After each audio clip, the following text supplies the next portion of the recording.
Bom, galera, vamos lá, vamos para a aula 3. Nessa aula vamos falar das forças que atuam no corpo em equilíbrio ou em movimento e um pouco de hidrostática. Vamos lá então, lembrando um pouco o que é equilíbrio, né? Como eu digo que um corpo está em equilíbrio? Quando a força resultante em cima dele é zero. Então aqui muita atenção. Força resultante zero não quer dizer que não haja força agindo sobre o corpo. Sim, há força agindo sobre o corpo, mas a soma dessas forças é zero. Quando a soma dessas forças é zero, eu digo que esse corpo está em equilíbrio. Ele pode estar em equilíbrio estático, quando está parado, ou equilíbrio dinâmico, ou ainda, né, chamado de movimento uniforme, quando a velocidade é constante. Por quê? Lembra lá da segunda lei de Newton, famosa? Força é igual a massa vezes aceleração. Se eu não tenho força resultante, né? Se eu não tenho essa força resultante, eu não tenho aceleração. Se eu não tenho aceleração, eu não tenho variação da velocidade. Mas eu posso ter velocidade de forma constante. Então, quando eu não tenho resultante de força, ou eu estou em equilíbrio estático, em repouso, ou em equilíbrio dinâmico, também chamado de movimento uniforme. Quando a velocidade é constante, porque eu não tenho aceleração, por não ter força resultante. Ok? Mais uma vez, não quer dizer que eu não tenho forças atuando sobre o corpo. Sim, eu tenho, mas a resultante, a soma delas é zero. E quando o corpo não está em equilíbrio, ele está em movimento. Ou seja, quando a resultante for diferente de zero. Se a resultante é diferente de zero, eu tenho uma aceleração pela segunda lei de Newton, então a velocidade varia. Por isso que ele, chamado também de movimento, é variado. Tá bom? Enquanto a trajetória desse movimento ela pode ser retilínea, curvilínea, hiperbólica, né? Fazer uma hipérbole para baixo, para cima, ou uma combinação entre essas trajetórias. Tá bom? Então, a gente falou de equilíbrio, vamos falar de equilíbrio do ponto material. Ou seja, né, lembra o que era ponto material? Ponto material eu posso simplificar, vamos dizer assim, um corpo com massas e tal por um pontinho só. E aí, o que é o equilíbrio? Né? A força resultante é zero. Mais uma vez, não quer dizer que eu não tenho forças atuando no corpo. A resultante delas é zero. Nesse caso, eu tenho aqui um ponto material que está na origem, aqui. Eu tenho 4 forças atuando sobre ele. Se eu somar essas forças, elas serão nulas. Por quê? Porque o meu ponto está parado. E aí, como é que eu faço essa soma, né? Eu tenho uma força para um lado, outra para o outro, outra para o outro. Eu tenho que colocar elas todas no mesmo referencial para somá-las. Como é que eu faço isso? Eu posso usar o subterfúgio de desenhar algumas coisas aqui para me ajudar. Por exemplo, eu desenho um eixo x e y aqui com o ponto material na origem desse eixo x e y. Então esse eixo x e y está a 90 graus aqui, ó. Certo? É um eixo imaginário, obviamente, mas eu estou desenhando aqui para me facilitar. Por quê? Para eu colocar essas forças, rebatê-las nesses eixos x e y. Aí eu posso somar elas de maneira muito mais fácil do que por exemplo, F1 está aqui para cima, F2 para o outro lado, F3 para o outro, F4 para o outro. Como é que eu somo todas essas forças, né? Então eu vou rebater essas forças todas no eixo x ou no eixo y, e aí eu somo a somatória em x e a somatória em y, as duas têm que ser zero. Então, se eu rebater isso, então a somatória das forças em x, isso para o corpo está em equilíbrio, né? A somatória em x tem que ser zero, e a somatória, que é esse ezinho, né? É somatória, quer dizer somatória, em y é igual a zero. Tá? E aí, como é que eu faço isso, né? Como é que eu rebato? Bom, como é que eu decomponho essa força? Como é que eu projeto ela no eixo x e y? Bom, eu tenho qualquer força aqui, né? Eu desenho mais uma vez esses meus eixos x e y aqui imaginários, vamos dizer assim, para me ajudar. E aí eu pego essa força e projeto nesses eixos. Então o que eu venho aqui? Eu vou projetar no eixo x, Então eu olho esse eixo X aqui de cima, ó, que é um olhinho, tá? O que que eu faço? Eu venho aqui no final da força, faço um eixinho aqui imaginário, aqui, ó, paralelo ao eixo Y. A projeção no eixo, por isso que chama projeção, porque a projeção da força no eixo X vai ser como se fosse a sombra dela aqui, ó. A projeção. A mesma coisa no Y, eu olho o eixo Y aqui de longe, né? A projeção da força no eixo Y, eu traço uma paralela aqui, vai ser essa aqui. E aí, poxa vida, né? A projeção, esse vetor aqui, eu posso colocar ele aqui, ele é igualzinho, né? Posso colocar ele aqui, ó. FY, né? Eu tenho um triângulo retângulo, ó, formado por F. Por quê? Porque o X e o Y estão ortogonais, né? Estão 90 graus, então aqui é 90 graus. Então eu tenho o F, Fx e Fy, sendo um triângulo retângulo. Ou seja, né, ó, F é igual a Fx mais Fy, é uma soma vetorial. Lembra que era soma vetorial? Você fazer o método gráfico, você pegava o primeiro vetor, tá aqui, ó, Fx, o segundo vetor você desenhava ele começando do fim do primeiro, então desenha ele aqui, e o resultante vinha do começo do primeiro até o final do segundo. Então, F é igual a Fx mais Fy. E aí, como é que eu calculo, né? Se eu tenho a força F, como é que eu calculo essas componentes x e y? Poxa, não tem um triângulo retângulo aqui, ó? Eu vou para a trigonometria. Se eu tenho um ângulo aqui, entre a força F e, nesse caso aqui, o eixo x, o que que é um seno de um ângulo? Não é um cateto oposto dividido pela hipotenusa? Aqui embaixo, ó. O que que é um seno de um ângulo? É o cateto oposto dividido pela hipotenusa? Nesse caso, o cateto oposto, o que que é? É o Fy. E a hipotenusa? É a própria força F. Então aqui, ó, substituindo, eu tenho que seno de alfa é igual a Fy divididos por F. Aí eu passo aqui e só vou deixar o Fy, porque eu quero calcular ele, né? Vou deixar ele isolado num dos lados da equação. Então esse F está dividindo, passa para cá multiplicando. Fy é igual a F seno de alfa. Então se eu tenho a força F e se eu tenho aqui esse ângulo que ela forma com a horizontal, no caso aqui, eu vou ter a componente y. A mesma coisa para a componente x.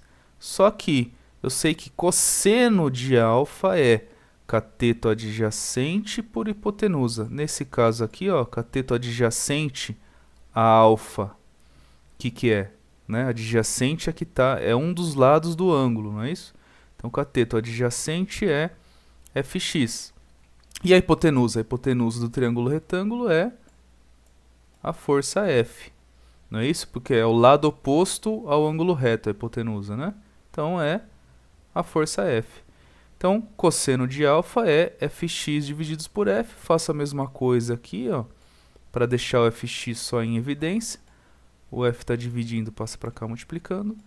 Eu tenho o valor de Fx. Bom, aí eu decompus. Então, qualquer força, né, qualquer vetor que está fora desse eixo x e y, eu consigo decompor ele no eixo x e no eixo y. Aí eu conseguindo decompor, eu posso fazer isso aqui, ó. Então eu posso decompor esse F1 aqui no x e posso decompor ele no y. Vou ter um valor aqui. Posso decompor o F2 no y, ter outro F2 aqui para cima. E posso decompor o F2 aqui no x. Vai estar aqui para baixo. Posso decompor o F3 no x, ele vai estar para cá. E posso decompor esse F3 no y, vai estar para cá. Posso decompor o F4 no y e o F4 no x, vai estar para cá.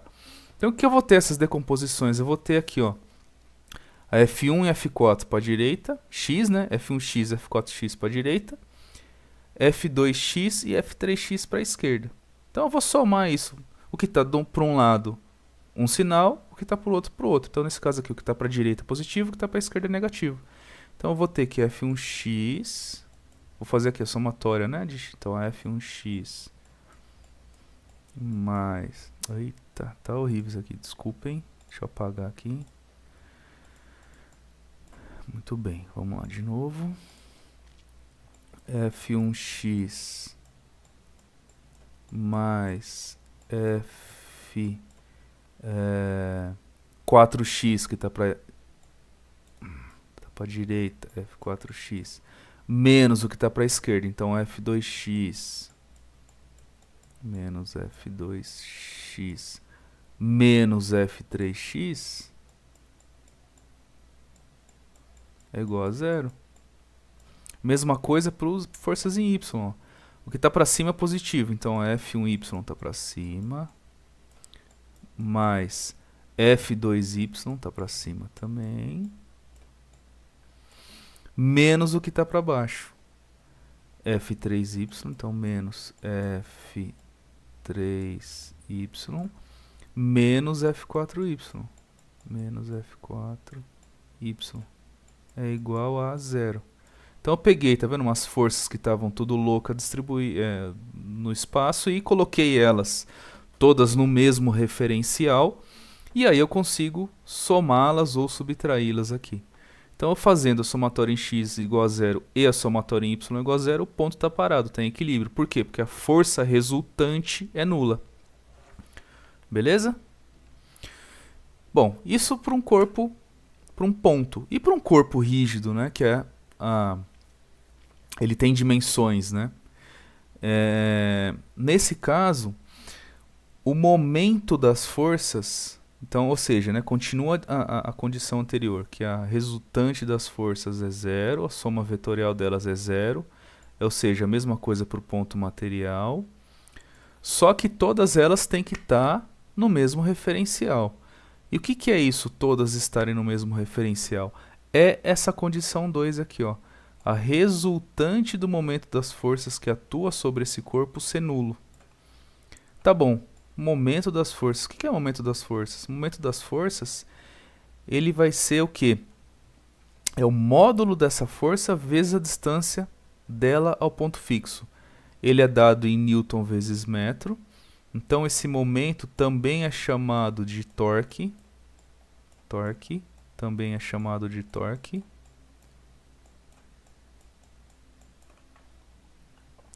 Ele é o quê? É a multiplicação do módulo da força vezes a distância até o ponto fixo. Então, nesse caso, o ponto fixo é onde? É aqui, ó, nesse corpo, certo? O ponto fixo do corpo é aqui, onde ele está apoiado, aqui. Então, o que é o momento da força 1? É o módulo da força 1, F1, vezes a distância dela até o ponto de apoio. Então, vezes D1. E qual que é o momento da força 2? É o módulo da força 2 vezes a distância dela até o ponto de apoio. Então, esse é o momento da força 1 e o momento da força 2. Ah, tá bom, mas e qual que é a resultante disso, né? Como é que eu acho a resultante desses momentos, dessas duas forças nesse caso? O que eu faço? Eu estudo ela separado. Eu vou estudar a força 1 e vou estudar a força 2. E vejo para qual sentido essas forças vão causar uma rotação nesse objeto. Por exemplo, eu tenho um objeto aqui rígido, né?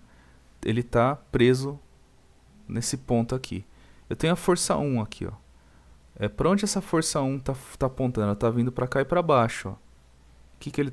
Se fosse só ela nesse corpo, esse corpo faria um movimento o quê? Anti-horário.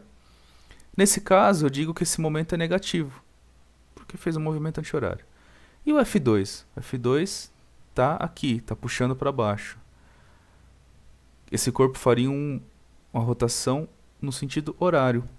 E aí eu falo que ele é positivo. Então, o momento de F1 é negativo, porque se eu tivesse só F1, esse corpo giraria no sentido anti-horário, então é negativo. E se eu tivesse só F2, o corpo giraria no sentido horário, então é por isso que é positivo. E aí eu somo isso. Então eu tenho momento de F1 mais momento de F2 é igual a zero. Ou seja, né, se o momento de F1 é negativo, então é menos D1 vezes F1 mais D2 vezes F2 é igual a zero. Tá bom? aí esse corpo rígido ele está em equilíbrio, se a somatória dos seus momentos for zero. Bom, falamos de equilíbrio, vamos falar agora de movimento. Então, o primeiro caso aqui é um tipo de equilíbrio, só que chamado de movimento uniforme, mas é um tipo de equilíbrio. E depois vem o movimento variável, né? Variado, onde a resultante da força ela é diferente de zero. Tá bom. Resultante da força, ou seja, a soma dessas forças é diferente de zero. E nesse caso, em equilíbrio, né, ou movimento uniforme, a resultante é zero. Só que, mais uma vez, né, a resultante é zero, mas não quer dizer que eu não tenha forças no corpo. Eu tenho forças sim, só que a soma deles é zero se ele está em equilíbrio e diferente de zero se ele está em movimento. Então, quais são as forças que atuam sobre um corpo? Né? Falar, a soma das forças é zero ou não. Mas quais forças? Então, tem algumas. As principais, vamos dizer assim, é a força-peso, a normal, a força de tração, a força de atrito, a força da resistência do ar e a força centrípeta que atua quando tem um movimento circular. Beleza? Bom, vamos falar da primeira, força-peso. O que a força-peso ela é? Ela é exercida pela ação da gravidade. Ou seja, nós vamos ver mais para frente, na mecânica celeste, que se eu tenho dois corpos com massas, eles se atraem. E essa atração, no nosso caso aqui na Terra, nós chamamos de força-peso. Por quê? Porque eu tenho uma massa, a Terra tem uma massa. Eu atraio a Terra e a Terra me atrai. Só que a força que eu atraio a Terra é muito, né, baixa. Por quê? Porque depende da minha massa. Agora, a força que a Terra me atrai é muito grande, quer dizer, ou seja, é muito maior do que a força com que eu atraio a Terra. Por isso que a gente percebe só a força que a Terra exerce na gente, que é chamado de força-peso.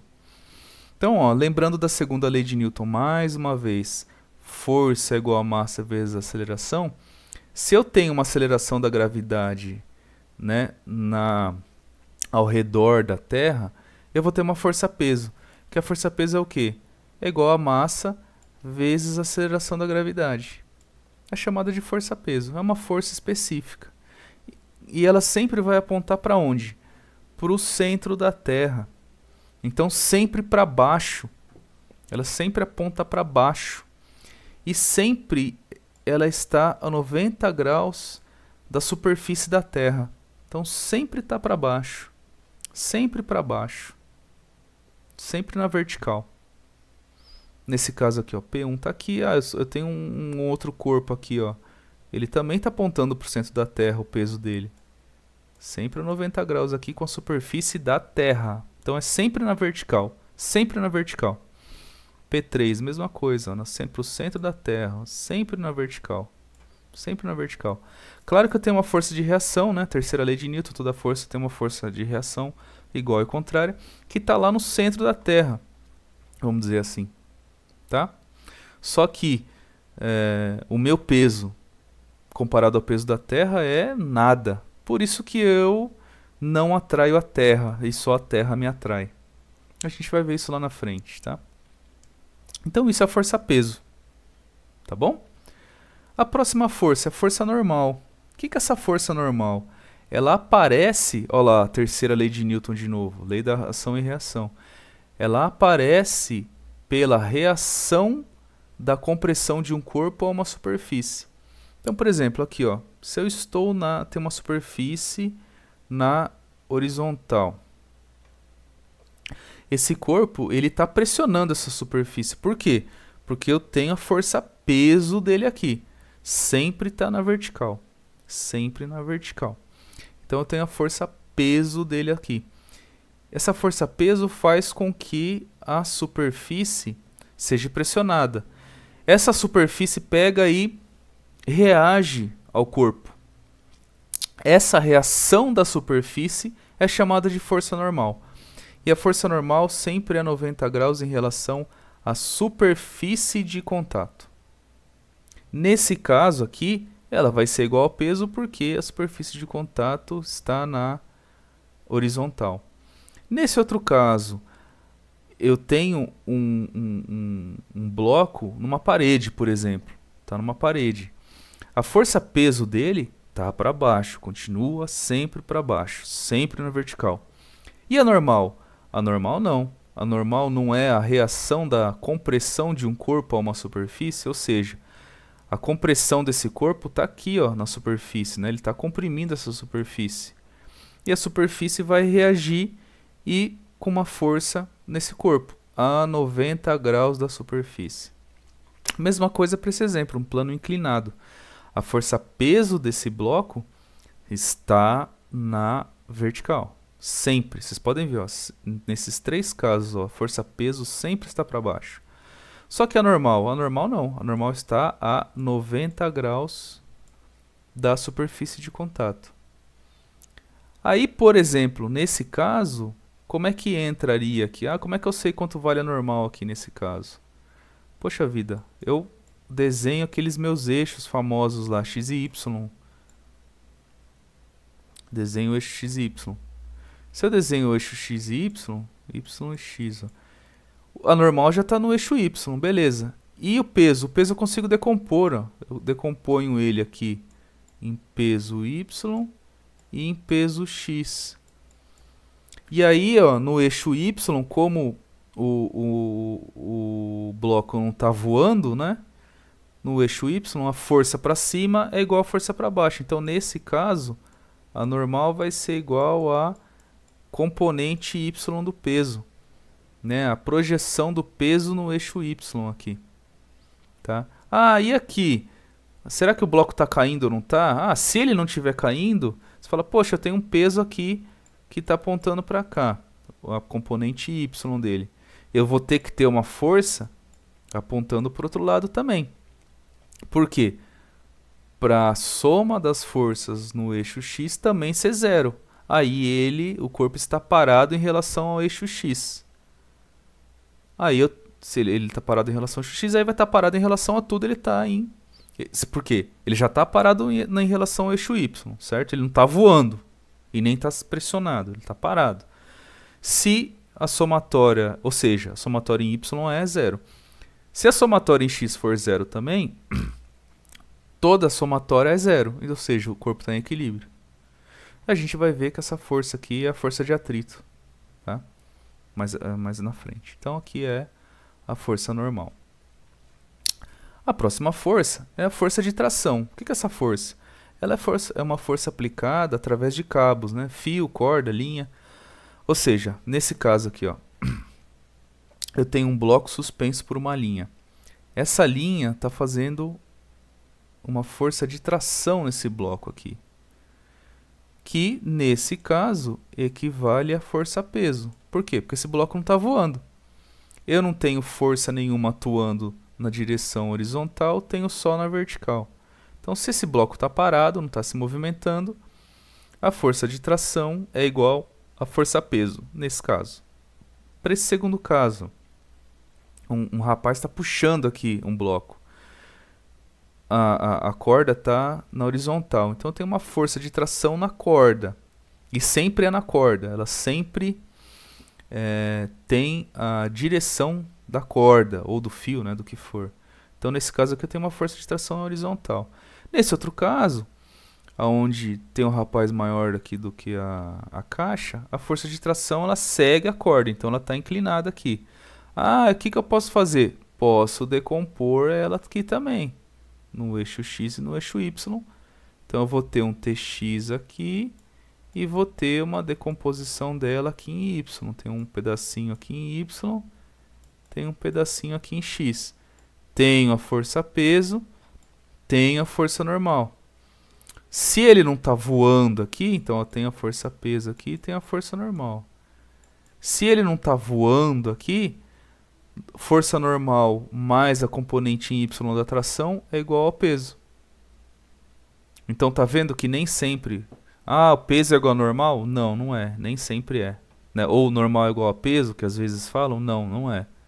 Nem sempre é. Depende das outras forças que estão atuando no corpo. Por quê?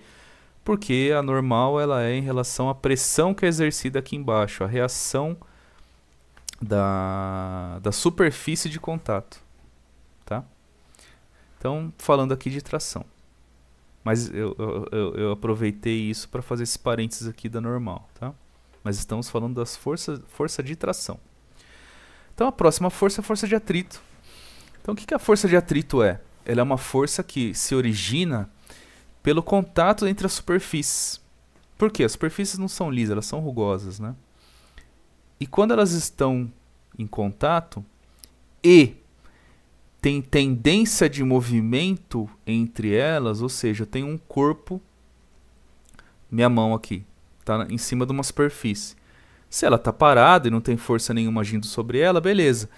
Se ela tem alguma força agindo sobre ela e a minha mão está tentando se mover, aparece uma força de atrito entre as minhas, no caso aqui, minhas duas mãos. E ela sempre vai ser contrária ao sentido do movimento. Sempre. Por quê? Porque ela tende a fazer com que o corpo mantenha o estado que está. Então, se ele está parado, e no caso aqui, ó, nesse exemplo, nesse desenho aqui embaixo, essa caixa aqui, né? Eu tenho um cara aqui empurrando ela. Se a força que ele está fazendo, ou seja, ele está fazendo uma força tentando fazer com que ela se movimente. O contato aqui da caixa com a superfície vai originar uma força contrária ao movimento. Então, se eu estou fazendo a força aqui para a direita, tentando se movimentar, vai surgir uma força para a esquerda, tentando fazer com que a caixa fique parada. Enquanto a caixa estiver parada, eu vou dizer que tem uma força de atrito estático. Por quê? Porque a caixa está tentando se movimentar, mas ainda não conseguiu. Está tentando. Por quê? Porque a rugosidade, vamos dizer, entre a caixa e o chão, ela é grande o suficiente. Essa força, ela não é grande o suficiente para vencer essa interação entre as superfícies. A partir do momento que essa força ela é grande o suficiente e essa caixa começa a se movimentar, mesmo assim continua tendo uma força de atrito devido à diferença de superfícies aqui, mas agora essa força de atrito é uma força de atrito dinâmica ou cinética, né? Dinâmico ou cinético são sinônimos, tá? Então é uma força de atrito dinâmica. E como é que eu calculo essas forças? Essa força é μ vezes normal. Então ela é um μ. O que é esse μ aqui? É o coeficiente de atrito. Se a força é estática, de atrito estática, esse coeficiente de atrito é estático. Ele é adimensional, não tem dimensão nenhuma. E a normal a gente viu que é uma força em newtons. Aqui faltou um L, a força normal. É uma força em newtons, tá? Aqui é uma figurinha, então tá parado. Eu tenho uma força aqui tentando fazer com que esse corpo entre em movimento. Eu tenho a normal dele, tenho o peso. Nesse caso, a normal é igual ao peso. E aí eu vou ter uma força de atrito que aparece aqui, que é o que? Um μ estático nesse caso, porque ele não está se movimentando, que depende dos materiais aqui, é um coeficiente estático, vezes a força normal, que nesse caso é igual ao peso. Né? E quando ele se movimenta? Aí eu tenho aqui faltou também um L de novo. Eu tenho a força de atrito dinâmica ou cinética. Ou seja, quando ele está se movimentando, ou seja, eu tenho uma velocidade aqui. Nesse caso, pode ser uma velocidade constante ou não. Então, se a velocidade for constante, o que quer dizer? Que a força de atrito dinâmico é igual à força aqui, porque a minha resultante é zero, certo? Eu não tenho aceleração. Agora, se eu tiver uma velocidade que vai aumentando em relação ao tempo, nesse caso aqui, ela está para a direita, está aumentando, então a força é maior do que a força de atrito. Tá? Se ela estiver diminuindo, a força de atrito é maior do que a força, porque eu tenho uma resultante para a esquerda. Então, a velocidade está indo para a direita, mas ela está diminuindo, ou seja, eu estou desacelerando. Minha força resultante está para a esquerda. E aí, também, para calcular ela, também é μ vezes a normal, só que é um coeficiente de atrito dinâmico. O valor é diferente do coeficiente de atrito estático. Também é dimensional, também não tem dimensão. A força, obviamente, é em Newton, força de atrito, tá? A próxima força, força de resistência do ar. Essa força de resistência do ar, ela é devido à presença do ar. O ar, ele tem partículas nele, né? Quando um corpo se movimenta ao redor pelo ar, o ar vai vai gerar uma força contra esse movimento, resistindo a esse movimento. E ela depende de alguns fatores. Ela depende da forma desse corpo, da velocidade dele, da área de contato dele no sentido perpendicular ao movimento. O que é isso? Eu estou com essa folha aqui, está se movimentando assim. A área de contato da folha, nesse caso, é a folha toda. Se eu dobro ela aqui, por exemplo, tem uma área menor. Eu vou ter uma resistência menor. E depende da densidade desse ar. Se o ar está mais leve, se o ar está pesado, né? Também depende disso.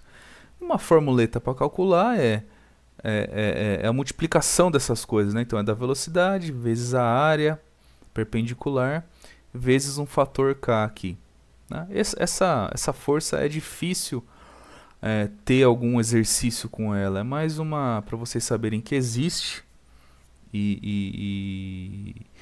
um experimento que comprova a existência dela. É até um vídeo que eu passei para vocês, daquela experiência da bola de boliche e das plumas caindo ao mesmo tempo.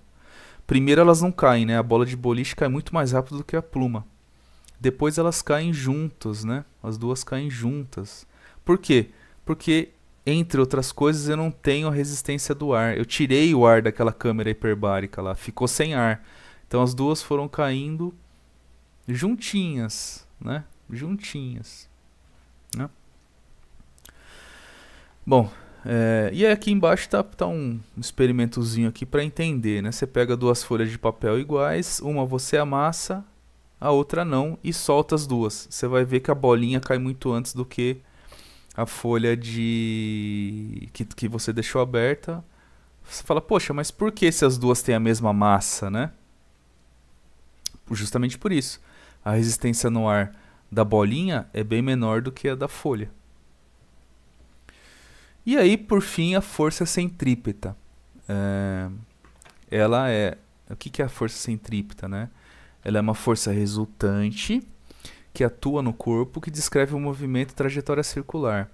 Então ela é responsável por alterar essa direção da velocidade, porque o corpo ele sempre tende a ir reto. O corpo sempre tende a ir reto.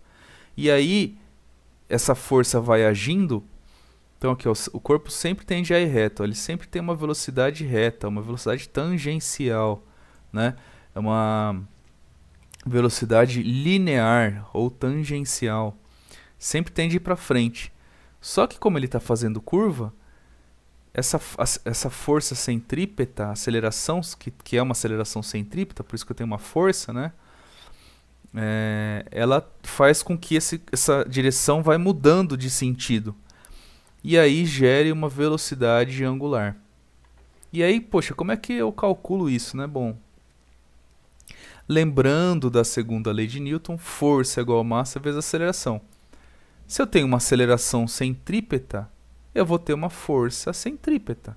Então, força centrípeta é massa vezes aceleração centrípeta. Tá bom. E o que é a aceleração centrípeta? Ela se relaciona ao quadrado da velocidade tangencial, que é a velocidade linear, né, divididos pelo raio. Então, a aceleração centrípeta é v ao quadrado por r. Tá bom, poxa. Posso substituir aqui, ó. Que fica igual essa formuletinha aqui, ó.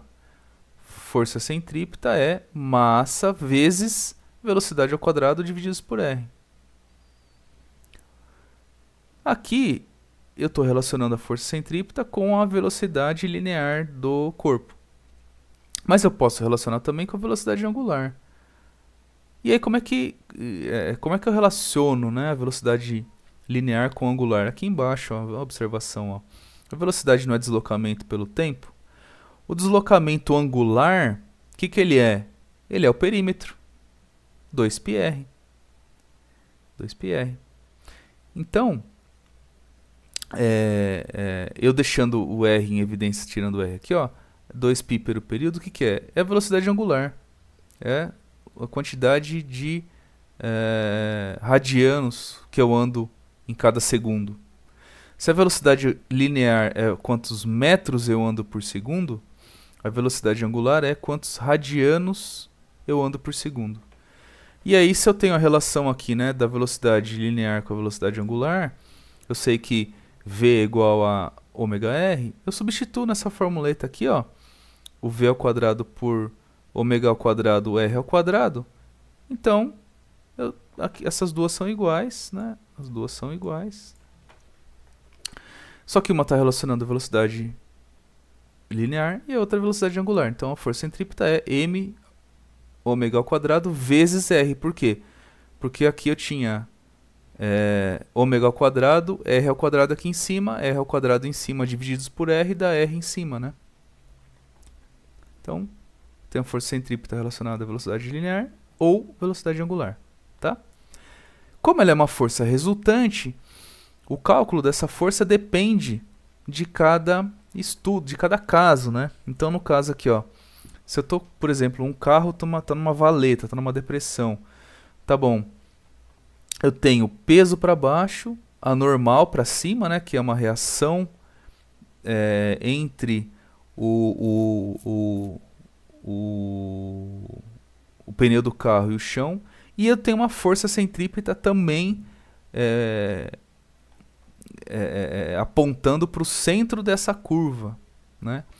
Então, como o carro não está voando, a somatória, né? Eu tenho então o que está para cima é igual ao que está para baixo, né? Ou o que está para cima, a somatória é zero. Então o que está para cima é positivo, o que está para baixo é negativo. Então eu vou ter aqui que a força centrípeta mais a normal é igual ao peso. Então se eu deixar a força centrípeta aqui ela isolada, eu tenho que a força centrípeta é o peso menos a normal. E aí, substituindo, o que é a força centrípeta? É mv ao quadrado por r, peso, massa vezes gravidade, menos a normal. Ao contrário, se eu estiver numa lombada, né? O carro está numa lombada. Poxa, o raio da curva, o centro da curva está para baixo agora. Ainda continuo com o peso para baixo, ainda continuo com a normal para cima, mas eu tenho a força centrípeta apontando para o centro da curva. Então, somando aqui, eu tenho, né? Força centrípeta é o quê? Normal menos o peso. Porque a resultante em y aqui, né? No eixo y aqui, ó. No eixo vertical é zero. A resultante é zero. Então vamos dizer, tudo que está para cima é positivo. Então n positivo. Tudo que está para baixo é negativo. Então ó, menos FCP menos P é igual a zero. Vou colocar o FCP sozinho de um lado da equação. Então, se ele está negativo aqui, eu posso passar ele para o outro lado aqui positivo. Então, fica ó, N menos P é igual a FCP. Tá vendo? Ó, FCP é N menos P, né? FCP, N menos P. E aqui também substituindo de novo. mv ao quadrado sobre R igual a normal, né? Normal é normal. E massa vezes o peso é massa vezes gravidade. Nesse outro caso, ó, tem um carro está em curva. Eu tenho o peso dele, eu tenho a normal dele no eixo Y aqui, ele não está voando, né? Então peso é igual a normal. E no eixo X aqui, ó, no eixo X, eu vou ter a força centrípeta e tem a força de atrito dos pneus com o asfalto. Então, o que a força centrípeta aqui é? A força centrípeta é igual a força de atrito. Por isso que o carro não sai da curva, por causa do atrito do pneu dele no chão, que puxa ele para o centro, né? E nesse último caso aqui, que é aquela moto no globo da morte lá. Então eu tenho 4 posições aqui do globo, né? Então nessa primeira posição eu tenho a força centrípeta, sempre está aqui, né? Ela sempre está para o centro, ó, sempre está para o centro, sempre para o centro. Então nesse caso, no caso 2 e 3, ela é igual ao normal, porque o peso está para baixo, está ortogonal aqui, então não vai influenciar. Na posição 1 eu tenho eu tenho esse mesmo caso aqui, igualzinho, né? E na posição 2 eu vou ter a soma da normal mais o peso, porque está tudo apontando para baixo, né? Está tudo apontando para baixo. Beleza? Então, o cálculo da força centrípeta, que também é Newton, é uma força, depende muito do estudo de cada caso, né? Depende como está a configuração das coisas, tá bom? E aí, uma última força, entre aspas, aí, que atua nesses deslocamentos em curva, não é bem uma força, é uma chamada pseudo-força. Por quê? Porque ela não parte de uma aceleração, né? Então ela é chamada aqui uma força inercial, é a força centrífuga. Que é isso, né? Essa força, uma pseudo-força, ela está ligada ao objeto que está girando, ao objeto que está descrevendo o movimento circular. Por exemplo, uma pessoa dentro de um carro numa curva. Você está dentro do carro e o carro está fazendo a curva. O que está mantendo o carro fazendo a curva? O carro. A gente acabou de ver, a força centrípeta. É o atrito do pneu no chão. Só que você que está dentro do carro, você tende a permanecer em linha reta. E o carro, ele está indo para dentro da curva. Poxa, se o carro está indo para dentro e você tende a permanecer em linha reta, em relação ao carro, parece que você está indo para fora da curva. Por quê? Porque você está tendendo a permanecer na linha reta e o carro está indo para a curva.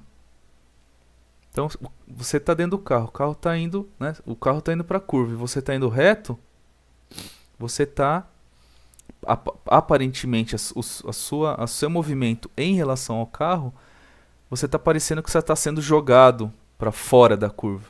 Por quê?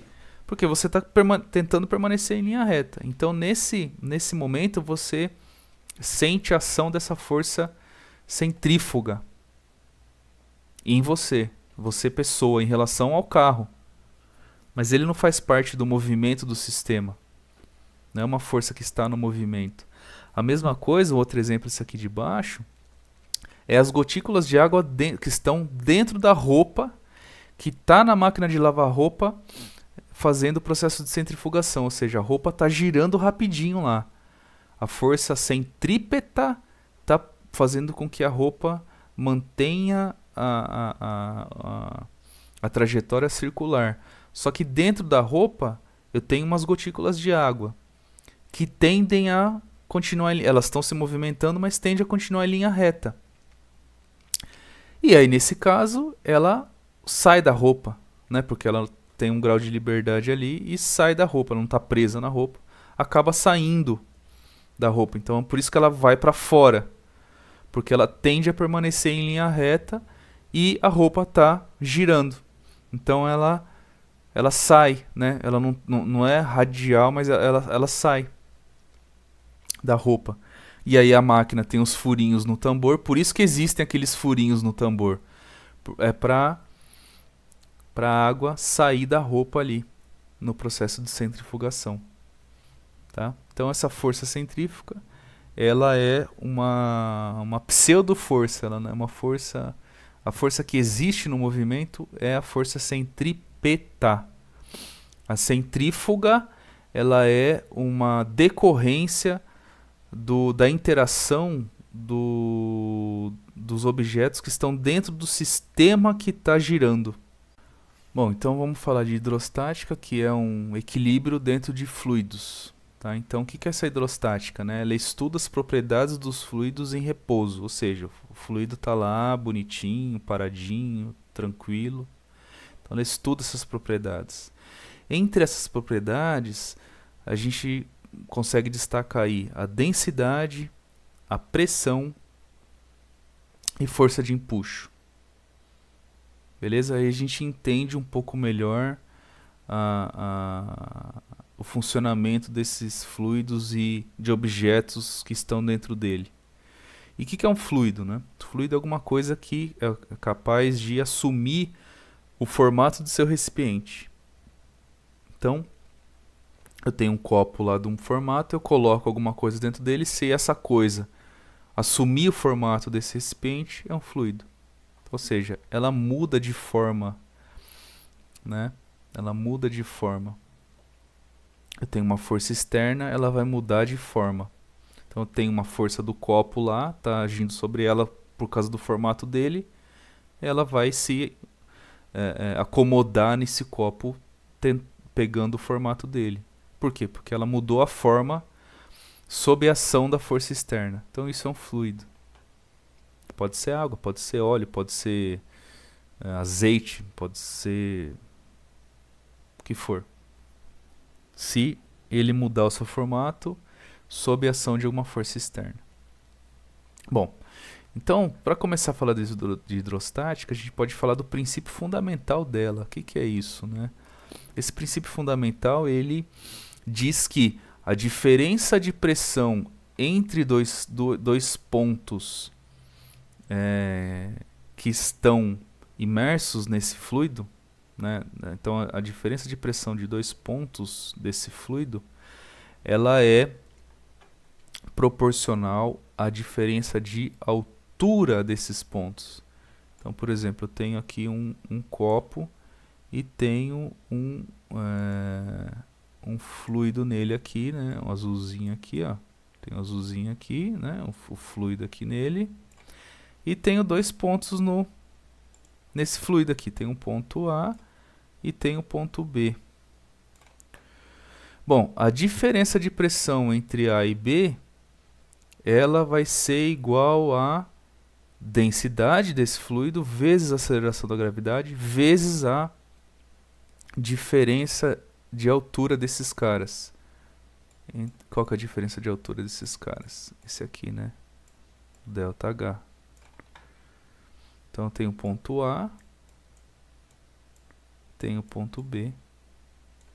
Então, a diferença de pressão PB menos PA vai ser igual a densidade desse fluido vezes a gravidade vezes a diferença de altura desse fluido.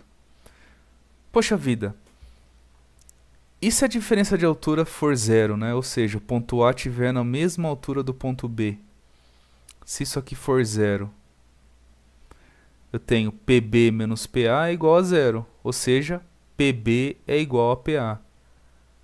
Então, se eu tenho dois pontos na mesma altura ou na mesma profundidade, né, em um mesmo fluido, eles têm a mesma pressão. Olha que beleza. Bom, e aí a gente falou aqui de densidade, né? E o que é densidade? Bom, a densidade, ela mede a quantidade de matéria contida no fluido ou num corpo, né? Porque a densidade não é só para fluido, pode ser para um corpo também. A gente usa mais em fluidos, mas pode ser para qualquer coisa. Então ela mede a quantidade de matéria contida nesse corpo, nesse fluido, no nosso caso aqui no fluido, por unidade de volume, ou seja, de espaço ocupado por ele, de volume. Então o que é? A densidade de um corpo, que é dado em quilograma por metro cúbico, é igual à massa desse corpo, desse fluido no nosso caso, dado em quilograma, dividido pelo volume desse fluido, dado em metro cúbico. Beleza? Isso é densidade. Massa por volume. E aí temos mais uma definição de pressão. O que é pressão? Pressão é ela mede a força aplicada perpendicularmente a uma superfície. Ou seja, é uma grandeza escalar que mede a força que eu estou aplicando em uma determinada área. Ou seja, a pressão, que a unidade é Pascal, ou newtons dividido por metro quadrado, newton por metro quadrado, ou Pascal, mesma coisa, é força sobre a área de aplicação dessa força. Olha que maravilha.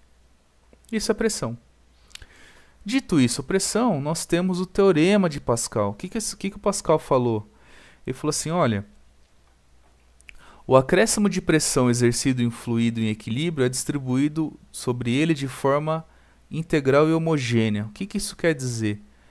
Por exemplo, eu tenho aqui esse recipiente. Eu tenho uma área nele aqui. Eu faço uma força F1 aqui. Eu tenho uma força, tenho uma área, eu vou ter uma pressão aqui. Se esse líquido aqui ele está em equilíbrio, essa pressão ela é homogênea em todo esse líquido. Ela é integral e homogênea, ou seja, toda a pressão que é exercida aqui, ela passa para o líquido aqui de forma homogênea. Então, se eu tenho essa pressão exercida no líquido aqui, ela passa, ou seja, ela é distribuída de forma homogênea e integral. Então, a pressão que eu tenho aqui é a pressão que eu vou ter aqui também. Por quê? Porque ela é distribuída de forma integral e homogênea. Então, a pressão que eu tenho aqui, que é o quê? F1 sobre a área 1, vai ser igual em qualquer lugar aqui. Em qualquer lugar eu vou ter a pressão, a distribuição uniforme. Até aqui. Ou seja, vai ser... E qual que é a pressão aqui? É F2, né? Então, eu estou fazendo uma força para cá, a pressão está sendo distribuída inteiramente para cá, até vir para cá. Então, essa força que eu vou ter aqui, que é F2, a pressão, né, que eu vou ter aqui, que é F2 sobre a área 2, é igual a essa pressão aqui. Então, esse é o princípio de funcionamento do macaco de posto, por exemplo, para erguer o carro, aqueles macacos que tem aqueles cilindros grandões no meio, de inox, né? Ele usa esse princípio aqui. Por quê? Porque eu tenho lá uma mangueirinha fininha, eu coloco uma força pequena nessa mangueirinha aqui, por quê? A razão da força que eu ponho vezes a área, ela é igual a outra razão. Então, se eu tenho um macaco lá com uma área bem grandona, nesse pistão que está subindo, a força que ele vai exercer para cima é bem grande. Por quê? Porque ela é constante aqui. Então, se eu tenho uma área pequena aqui e uma área bem grande aqui, eu posso ter uma força pequena aqui que vai fazer uma força grande aqui. Então, esse é o teorema de Pascal. Bom, dito isso, tenho mais um princípiozinho aí que é o de Arquimedes. O que esse princípio de Arquimedes ele afirma? Ele afirma que quando eu tenho um corpo que está sob um fluido, né? Esse fluido ele exerce uma força chamada força de empuxo. Ela vai atuar verticalmente nesse corpo. Então ela vai atuar verticalmente nesse corpo e para cima. Tem uma força de empuxo aqui. E essa força de empuxo, o que ela é? Ela é proporcional à massa que esse cara deslocou de fluido. Nesse caso, deslocou bem pouquinho. Então, essa força de empuxo vai ser menor. Nesse caso, ela deslocou quase mais da metade, talvez, aqui. Então, a força de empuxo vai ser maior. E nesse caso, ela deslocou tudo. Ela deslocou o volume inteiro desse carinha aqui.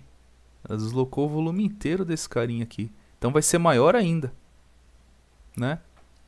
Eu tenho a força-peso aqui para baixo. Sempre vou ter a força-peso. Sempre vou ter. Aqui, aqui, aqui. Sempre tem a força-peso.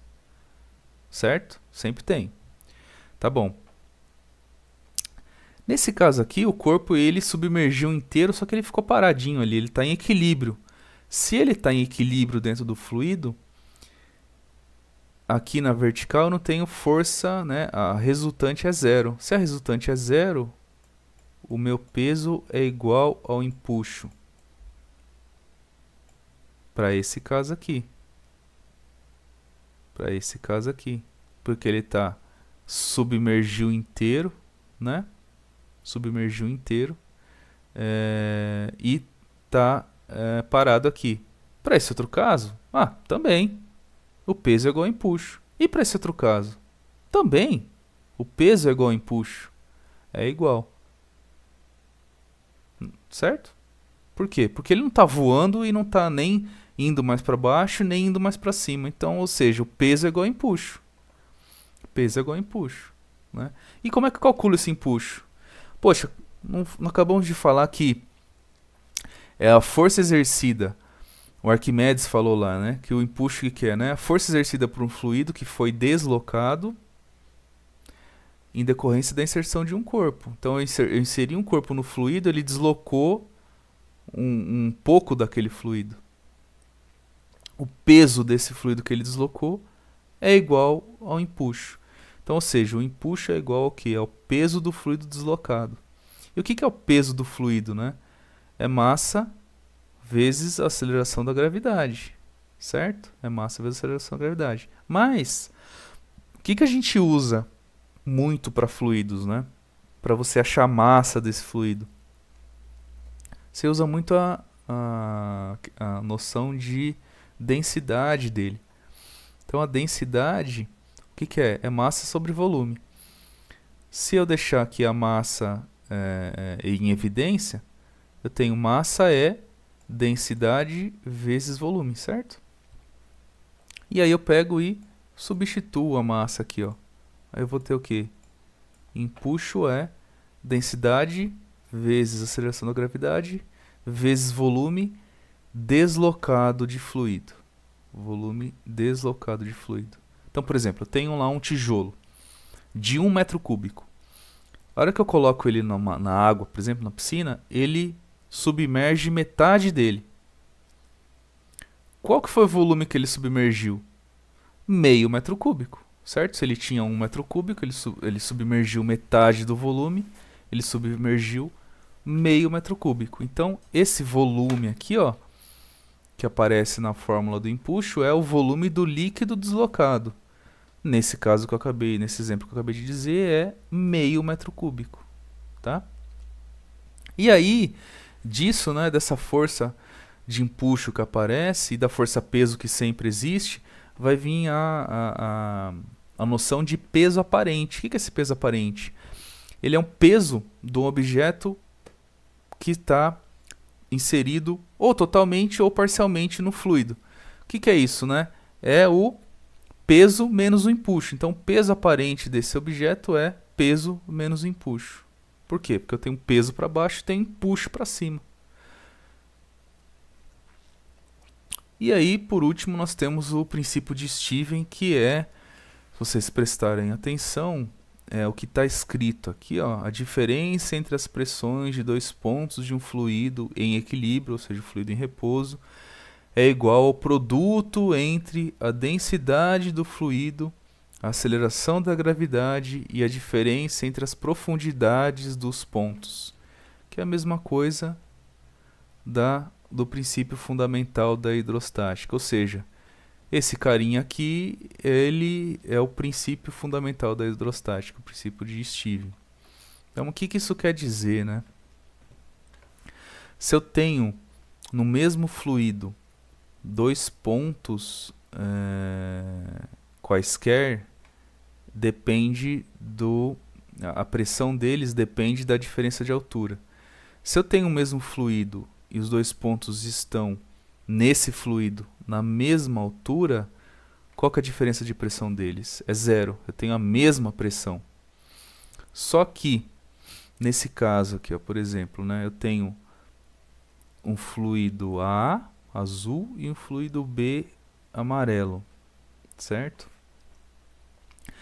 Se eu coloco um ponto aqui, ó, numa altura bem na junção dos dois, qual que é a pressão desse ponto? É a mesma pressão de um outro ponto na mesma altura dentro desse fluido azul, do fluido A. E aí, ou seja, né, a altura está aqui. E aí, qual que é a pressão desse ponto A? A pressão desse ponto A é a densidade do líquido A vezes a gravidade vezes a altura que esse cara A está aqui embaixo, né? Vezes a altura do ponto A, vezes a profundidade, né? A altura do A. E a pressão do ponto B? Poxa, eu posso calcular aqui, ó, pela densidade do líquido B vezes a gravidade vezes a profundidade do ponto B aqui, ou seja, vezes a profundidade do líquido B, a altura dessa coluna aqui. A altura da gravidade é a mesma, aí eu tenho o quê? Eu tenho que a densidade do líquido A vezes a altura vezes essa altura vai ser igual à densidade do líquido B vezes a altura aqui. Tá? Esse princípio, o princípio de líquidos, de vasos comunicantes, né? Ele é usado no termômetro, por exemplo, mercúrio, né? Para saber a temperatura, porque eu tenho uma dilatação e eu tenho diferença de pressão, tenho diferença de fluidos, né? Então aí ele sobe ou desce devido a temperatura, pressão, ele expande, né? Tem um pouco a ver. E tem a ver também com a pressão. Eu posso ler a pressão que está aqui, né? Por exemplo, se eu tenho aqui nesse caso eu tenho esses dois tubos, eles estão abertos, né? Então eu tenho a pressão do ar aqui, a pressão atmosférica. Então a pressão daqui, né, desse ponto da superfície é igual a essa pressão desse ponto dessa superfície. Então se eu tivesse um líquido só aqui, ele estaria sempre no mesmo nível, né? Porque a pressão é igual. Dentro do mesmo fluido, a pressão na mesma altura é igual. Só que como eu tenho fluidos diferentes aqui, por isso que eu vou ter alturas diferentes aqui, porque eu tenho densidades diferentes. Se eu tenho densidades diferentes, eu tenho alturas diferentes. Se eu tivesse o mesmo fluido, eu teria densidades iguais. Então vamos dizer assim, o A e o B é igual, a densidade do A é igual à densidade do B. Se a densidade do A é igual à densidade do B, a altura do A vai ser igual à altura do B. Ou seja, essa altura seria igual a essa, então estaria na mesma altura. Por isso que no mesmo fluido sempre está na mesma altura, esses vasos comunicantes aí. Se esses vasos estão se comunicando, eles sempre vão estar na mesma altura, independente do formato deles embaixo ali. Fechou?